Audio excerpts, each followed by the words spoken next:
Hey guys, welcome to another episode of Amber Unfiltered. Today I'm going to give you my review of the season premiere of Yellowstone, but before I do that, don't forget to like, comment, and subscribe.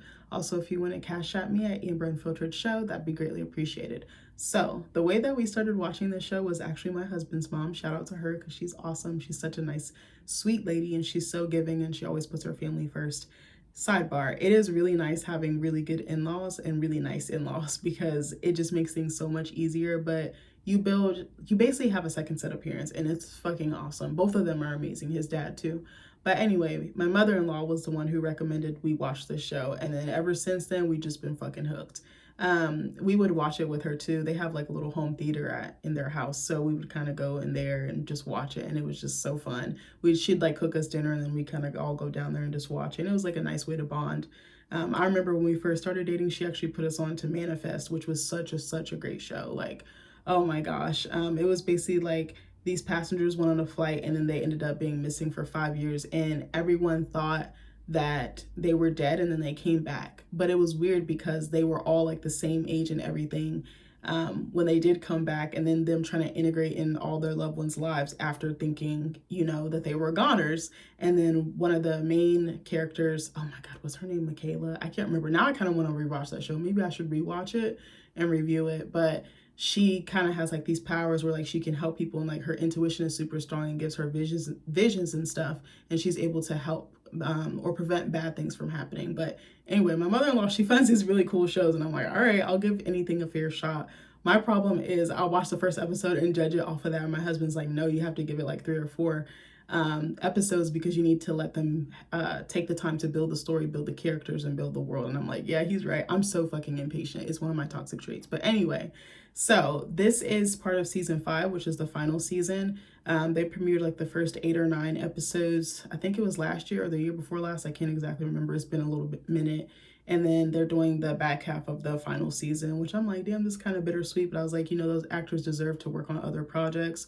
They probably have other things that they want to do, but this probably takes up a lot of their time. So anyway, I have my tablet here with some notes. So the episode opens with Beth going to the governor's mansion, and she sees it taped off with police everywhere, and she's freaking out because she knows that something bad has happened to their dad, John. And she's just like, oh my God, like she's thinking the worst case scenario. She's a daddy's girl too, so that also adds another element to it.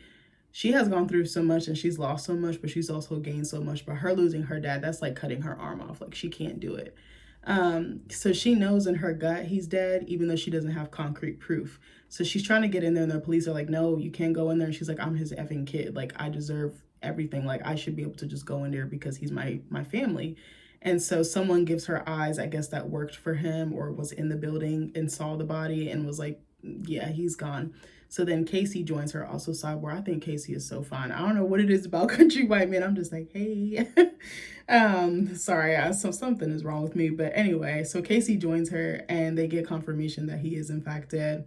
They go inside. He uses like his clout as like a commissioner. I think he's like the livestock commissioner or something like that. So he like flashes his badge. They barge in. They go upstairs. There's like blood on the wall, and he's like, Beth is trying to look around, and then he meets up with someone in there, and he's like, don't go in there, in case he's like, I need to look, like I want to see it. And there's like blood on the wall, and it's implied that he has taken his life, in fact, which I was like, that's not believable, because one, John is such a prideful man. He's an honest man in the sense of he wouldn't abandon his family like that. That's kind of what I'm saying. And I don't know, but then I was like, I could kind of see it just because he's on the cusp of losing everything that he's worked for, his family's worked for, even previous generations. So I was like, I could kind of see it, but I was like, I don't really believe that just because I know how he is. He's such a stern man. He's such a hard man, but he really loves his family, and he's committed to preserving their land, their legacy, the ranch. Like, he's also well connected in town too. Like, so, politics and everything else. Any connection he has is right at his fingertips. He can get whatever he wants. So I just feel like for him to forsake that would just be, it wasn't really super believable. I thought that was a little bit of lazy storytelling or writing, but maybe that's just me who thinks that. But obviously we find out later, what the thought is or consensus is behind his death, quote unquote. So Beth is just fucking distraught. She's screaming, she's wailing, she's breaking down. And the first thing that goes off in her mind is, oh, Jamie killed him or had a hand in killing him. So Jamie is their brother. They're estranged. So The effed up part is, I think her and Jamie, actually, I don't remember if her and Jamie actually got along before the big incident happened. So, for those of you who have not watched the show, Jamie and Beth have a really contentious relationship because when she was younger, she got pregnant and she didn't know what to do. So, she went to Jamie for help. And I think she went to go, unalive the child because she was like, I'm a baby. I can't be a baby having a baby. And she knew that that would like make her, she knew that would disappoint her dad, I think, and she just wasn't ready. And so her brother signed off on some procedure that basically made her sterile for the rest of her life, like she can't have kids at all, instead of just a normal, unaliving of a child. So I just, there's some contention there because he took away something so valuable. Like, he took away her right to reproduce. So she's always hated him. Like, she always hated him and they didn't explain why. And then they showed the flashbacks and it was like, oh my God, that's such a gut wrenching decision. And I don't think he realized the permanency of that decision. He was a kid making adult decisions and he didn't even really, I can't remember if he told her or not, but once she discovered it, like, she's hated him ever since. So anyway, what was I going to say? So Jamie finds out and he's all distraught. And then he gives a speech confirming his death that airs on the TV or on the news. He gives like a little conference or whatever. And Beth is watching it. Her and Casey are in the car because Casey's like, leave your car here. You're in no condition to drive. And so they're like watching it on their phone or something. And Beth is like, pull over. And she just like wails in the middle of a field. Like, she's just going through it. She calls Rip, who's in Texas. That Rip is her husband. He's been like her lifelong love. Like, they've been like high school sweethearts, basically. They have this on and off thing or whatever, right? And Rip also worked for her dad and really loved him and looked up to him. So there's like also that dynamic of him being like a son basically to John, but he was like also his right hand man. So Rip is in Texas getting affairs settled with like the cattle or the herd. He's also there with some of the other cowboys from the Dutton Ranch. They're at the 4 Sixes Ranch, which is pretty revered down there. I think there's more space, there's more land, and it won't be as detrimental because the ranch is kind of at a standstill right now. They don't even know if they're going to be able to keep it, basically. So Beth calls him and she's supposed to be working on some community service. And she is such a little a-hole. So she's like smoking while she's doing her community service. I don't know why I went like that. I don't even smoke. So she's like smoking and the police officer is like, ma'am, you can't smoke. She dumps it in a beer can and then takes out another cigarette and is basically like, F you, I'm gonna do what I want. And he's like, how about we call it a day with your community service? Because she still had like 18 hours left. So probably like a couple more days. And she's like, well, the jig is up. Like, I ain't doing this shit no more. And she's like, that sounds good to me. Like, I don't want to do this shit anyway. So she tells Rip that she's going to come visit him. So then the next scene, I think I might be missing some pieces. I just kind of did the key points. Some stuff I was like, this isn't really worth writing down. So Monica, Casey, and Tate are looking at this gorgeous freaking abandoned cabin that's on the property. I think it was like a storage house or it belonged to someone else in the family, like previous generations, and they decide to fix it up and live there. I think Casey is looking for a fresh start. He's in a weird space because he did like this like spiritual fast or cleanse in a previous season where like he had to like be in the wasteland and be one with himself. Like, he kind of was like in a tent. He's doing like the spiritual like indigenous or Native American ceremony. He's like supposed to find himself and like visions are supposed to come to him, kind of guiding him on his next step or next chapter in his life. And he kind of is told that he's going to lose his family, which is his son and his wife. And him and Monica, his wife, have been they've had their outs and their issues before and gotten back together. So I'm curious to see, if that in fact will take place. But I do believe in like the spiritual realm in the sense of revealing things to you. I know some people don't, but I'm just telling you what I believe in, not forcing my belief on you. But so they're looking at this gorgeous place. He's like asking Monica and Tate to look around like, hey, do you think this is a feasible spot? And they're like, yeah, we're cool. Like, we're going to have to fix it up, this, that, and the third. So then when Casey's like out looking out at, it was a gorgeous background or like landscape too. He's like out looking at the prairie or like the mountainscape or whatever. And he sees a wolf. It's just a wolf by itself staring at him. And that kind of was what happened when he did that little spiritual cleanse or whatever, that ceremony. So I think that was foreshadowing. I kind of think the wolf is saying like, hey, you're going to have to choose something. And I think but I think Casey's conflict or turmoil is he feels caught in between his family and like his family that he's created and the family that he was born into, if that makes sense. He's kind of, it's like tug of war. Like he just, his hands are like just stuck on it, and they're like red. They've got like the rope marks on them. Like he doesn't know what to choose because he always felt loyal to his dad. Anytime his dad said he needed him, he put him in positions of power. He made him do all these things that he didn't necessarily want to do, but he was loyal to the cause, which was the family, the ranch, anything in that realm. So I think Casey has a tendency to get hyper focused, and he gets so fixated on it that he tends to neglect his family. And I don't think he means anything by it. And he's also a soldier by heart because he was in the military or whatever. So I think all he knows is taking orders, following those orders out, like execution and leading and kind of doing batshit stuff to get that result that is needed or asked of him. That's all he knows how to do. So I kind of feel bad for his character, but I was like, I hope he doesn't lose his family, but I really wouldn't be surprised if he will, because just of past, like he's shown a pattern of doing that. And that was what made Monica leave him in the first place, because he was so caught up in that. He was just neglecting her and their marriage. So Sarah, she's a character that Jamie's been interacting with. I can't stand this bitch. I'm sorry, I shouldn't be saying that. She plays that character so well. So she's like this lady that kind of came in, was it the last season or so? She's like using Jamie. Like, I feel like she uses sex to get what she wants from him, and she makes him think that she's really into him, but I think she's just using him for the greater good, which is, you know, taking out the Dutton Ranch, taking out that legacy. And so she's taken into this interrogation room. She's stripped of her valuables. An investigator shows footage of her and Jamie doing the do, and they threaten to leak it.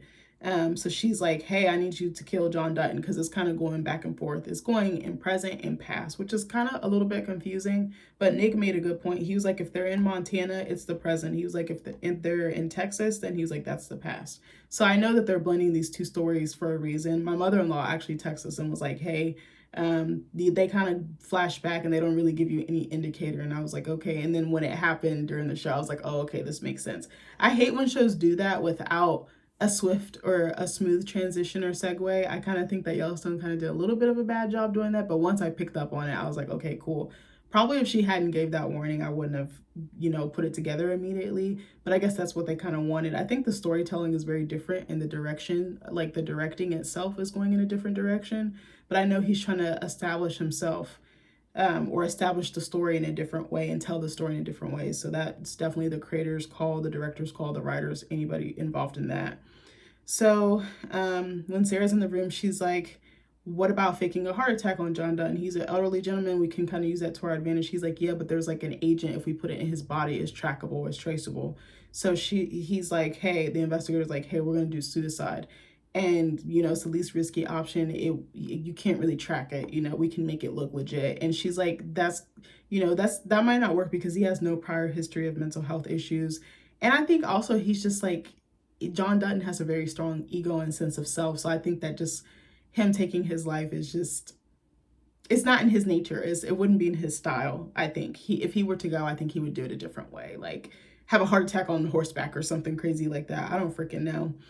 Or I don't know. I don't want to think about a way to die. But anyway, so Rip and the gang arrive at the 4-6's ranch in Texas. I like know why they're down there, but then again, I don't. I think they brought their cattle down there, but I'm like, why couldn't they just do it in Montana? But I guess because people are trying to steal the land from underneath of them, they don't even know if they're going to be able to hold on to it. So I didn't know if it was that. I didn't know if it was they were selling cattle. I didn't know if they were trying to continue their business relationship with the 4-6's ranch. And we also see the creator of the show in there. He plays Travis. He's a cowboy in there. He kind of does quick little cameos, but it's kind of nice to see him. And so they're reunited with Jimmy, who's one of my favorite characters because he had like such a strong journey, and his growth was just amazing as a character, because he was just like an idiot fuck up, like an idiot savant. And then he kind of grew into a man, like found love, found stable employment, wasn't like fumbling as much as he was. And he just seemed like he was a good kid who just needed some guidance. And I think the guys at the ranch gave him that guidance, because Rip was on his ass when he first came in. He kind of got forced into being a cowboy because he was doing dumb shit, and they were like, yeah, you coming with us, and like you stay with us. And that was kind of cool to see his journey. I would watch a show about him because I think he's such an interesting character. So the end wraps up with Sarah admitting to Jamie that they did kill his dad and that they used the suicide as like a cover up, or I should say unaliving himself as a cover up. Sorry, I should be more sensitive with that word. But she's reviewing like the estate paperwork, like wills, trusts, and things like that. And she basically tells Casey that his son Tate will be good, and that she's like, hey, Jamie, killed dad. Like, I'm out for blood. And that pretty much is the episode. I probably missed a few key pieces, but it felt very slow to me. I struggled to pay attention. I was like, damn, I want to be on my phone, scrolling online, texting my friends, but I was like, I'm going to give it a fair shot. I know it has to be slow. It seemed like the tone of the show was very, very like somber or sad. And I don't mean this in any disrespectful way. Kevin Costner's presence is truly missed because it is so different without him. It totally reminded me of Succession with Logan Roy. If you guys have not watched that show, it's on HBO. It's an incredible show. That is one of the best shows I've ever watched in my entire life. And when I say I watch so much TV, so many movies, so many artistic visual things, easily one of the best shows. That show is so amazing. It kind of reminded me of that when they killed Logan Roy's character off. I probably just spoiled it for you guys, but I would say give that show a chance too. It kind of reminds me of that because, yeah, now that I think about it, there's like several siblings. They're like vying for like the legacy. They're vying to take off the reins, and each child brings a certain strength, a certain, and then the dads, like the patriarchs, also make their kids into these powerful figures. But then it kind of like backfires because they use those tactical skills later to get ahead and to step over people and step on people, including family. So I think these shows are actually similar in that sense, but maybe the setting is just different. But yeah, I don't know. It was just very sad. I texted my mother-in-law earlier because me, her, and my husband are in a group chat. And I'm like, girl, this like soap opera acting. I was like, like, it was just so dramatic. It was like too dramatic. And I was like, the actress who plays Beth, she plays that character to the fucking T. But I was like, it felt a little bit flat, the opening scene. And I was like, Casey wasn't super emotional. I explained this to my husband. I was like, he wasn't super emotional, but I was like, I guess because if he didn't hold it together, like the whole family, the whole shit would have just fallen apart. And Casey had to be strong. He had to be like the man of the house, quote unquote, because Jamie's like exiled from the family. Like, he's been excommunicated. It's like, if you step on this land again, you're going to get shot on sight. Like, he's not family to them at this point. And there's a complicated arc with Jamie as well that if you watch the show, you'll know what I'm talking about. But yeah, I just wanted to see more emotion, but not so like sappy or sobby, or like it was a little cheesy or like cliche. And it's like, I don't know. I just didn't really like, this wasn't my favorite episode of it, but I understand, again, they had to set the tone. And I don't want to bash the actors or anybody who's involved in creating the show, because I know it's such an iconic franchise. And to end a show on, the fifth or sixth season or what have you, like, I know that's a lot because you've spent years making this. You've poured your heart and soul into this. Everybody, down from production, catering, costuming, set design, like, everybody is equally important. Grips, sound, anybody. But the performances fell a little bit flat for me, but I was like, okay. Like, Jamie was just like, oh, my dad died? All right, cool. And I was like, bitch, he's still the man that raised you. Like, come on now, show me a little bit something more. But I don't know. I was like, it's missing something. And I think it was definitely Kevin Costner. I think he was the glue of the family, but the glue of the cast and the glue of the show. I do definitely feel like a second runner up, or equally on the same playing field, would be the woman who plays Beth. Because Beth is such an incredible character. She's fucking batshit, but she plays it so freaking well. Like, Kelly Riley does a phenomenal job. I looked it up earlier. I was like, how come she doesn't have any Oscars, any Emmys, any prestigious awards? I was like, she carries the show on her back alongside Kevin Costner, who's a fucking titan in this industry. I kind of wish that Kevin Costner and the creator Taylor Sheridan hadn't gotten into it. I also wish that the schedule permitted Kevin Costner to create Horizon and still be in Yellowstone, because I think he was the backbone. He was like the fabric of this show. So it's kind of hard watching it without him, honestly. And I had been hearing and reading about them getting into it, him and Taylor Sheridan. And I just feel like it's such a shame, because it's kind of doing a disservice to the show. Like, the show just feels heavier. The tone is just much sadder, and it's much more blue, like down, like gloomy. And I was like, oh, I'm not used to this. Like, they have wild shit happen to them, but the depth, the emotion that the actors give to the characters and the storylines, I was like, it's missing a little bit. But I was like, I feel like it'll pick up, because this show is very much, it'll be quiet, then boom, some shit explodes, and you're like, oh my God. So I'm curious to see where their journey is, or where they end up. And I'm curious to see if Beth fucks Jamie up on sight, because he deserves it. She be throwing hands at Jamie every chance she gets. I said it's either going to be Jamie or Beth that's going to fuck him up. Or I'm sorry, let me back up. It's going to be either Beth or Casey that's going to fuck Jamie up, or it's going to be both of them. So I don't know. I'm curious to see what comes of it, but I'll keep reviewing this for you guys. Let me know what you think. Comment if you're watching it, if you're interested in watching it, or just start watching it. Let me know. I'd love to hear from you guys. Hope you have a great day and that your weekend is going well. Bye.